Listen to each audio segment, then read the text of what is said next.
Walleye are officially playoff bound as we welcome in Matt Melzak, the voice of the Walleye. And Matt, another week, another 3 more victories. The winning streak continues, and they did clinch the playoff berth. We knew it was going to happen, but it's good to get that out of the way in mid-March. You know, the standings always look better, Mark, when you have that X by your name that says you are a playoff team. And now you can go to that next goal, which is win the division and get yourself home ice for the first 2 rounds of the playoffs. 16 straight victories for the Toledo Walleye. And this last week, if you were looking at the roster going, who are these guys, it would be understandable. A lot of roster juggling, a lot of guys called up to the AHL, a lot of new faces, and yet they still find ways to win hockey games. Yeah, you know what? This is the one thing that we've talked about over the last few weeks, Mark, about how defense travels, right? Defense, it matters. Well, it matters when you start losing guys up to the American Hockey League, and that's what's happened when Trenton Bliss goes up and then Drew Warad goes up and, Kirill Tutayev goes up because Grand Rapids gets guys hurt. And then on the other side, you start losing your own guys. Mitchell Hurd up in the American Hockey League, Gordy Green up in the American Hockey League, and all of a sudden you're sitting there going, oh man, what is going on? Toledo did lose one defenseman in that regard, and Riley McCourt. But the most part, they have that group that has stayed together, and then you branch out. You can plug your forwards in there, and you hope that the new guys that you have to bring in are able to get the same thing. And Toledo blocked a whole mess of shots on Friday night in that win against Kalamazoo. They did the same thing on Saturday in Indy. That's how you're going to win games, and it's how you have to win games sometimes in this league. We've talked about it many a time over the years. You're only as good as your roster a lot of times, but Toledo has one thing going for them, and that's that they can defend. In addition to that roster on Tuesday, Timothy James Hensick. TJ Hensick is back. The captain returns. Now, he's yet to play. He's still getting back into skating shape.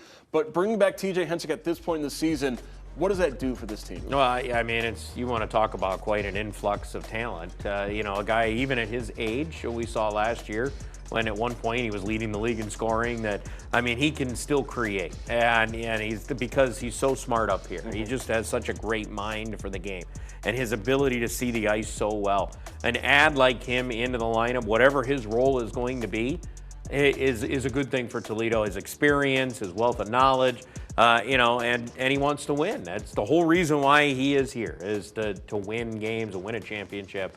That's what he wants to do in his career. He's never done it in his career, and that's what he wants to do. That's why he's here. We saw the chemistry with him in Hawkins last season. We saw it over the summer as well. Getting those two back together can only help this team. Yeah, I mean, it can't hurt. There's no way. I mean, you're right. Those two had such a great rapport going, especially the end of last year.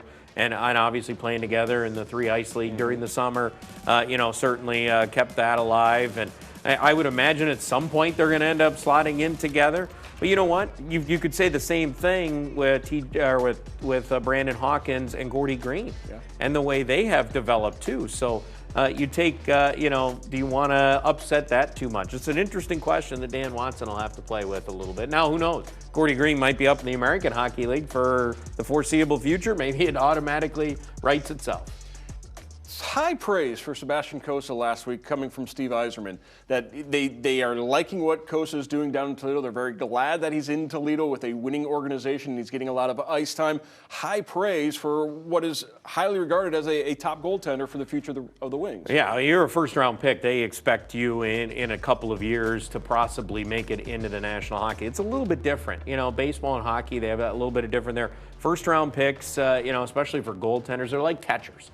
I think it's a great, as we're getting into March and we're getting close to baseball, they're like catchers. They take a little extra longer to develop. You think back, Jimmy Howard was the mainstay for the Red Wings for a long time. People forget he played 4 years at Grand Rapids. He just hadn't gotten that chance to elevate yet to the National Hockey League level. Sebastian Cossa is going to take time, but remember, he's only 20 years old. We've seen the development in his game and how it's continued to grow, and now, how much more comfortable he is handling the pro game, handling the traffic in front, because you get bigger bodies in front of you. Guys will crash the net harder in the pro game than he saw in the Western Hockey League and juniors. So he's elevated his game. He's going to get a chance to really shine right now, especially with a guy like John Lethman up in the American Hockey League for who knows how long there with Grand Rapids. So he's going to play a lot. He's going to get that opportunity to really run with it now. Right now, all the Walleye do is win, win, win. 16 straight victories. I'll put that on the line on Friday and Saturday. I want to thank Matt Melzak from Latuda Walleye for joining us tonight here on Sports Nightly. Thanks, Mark.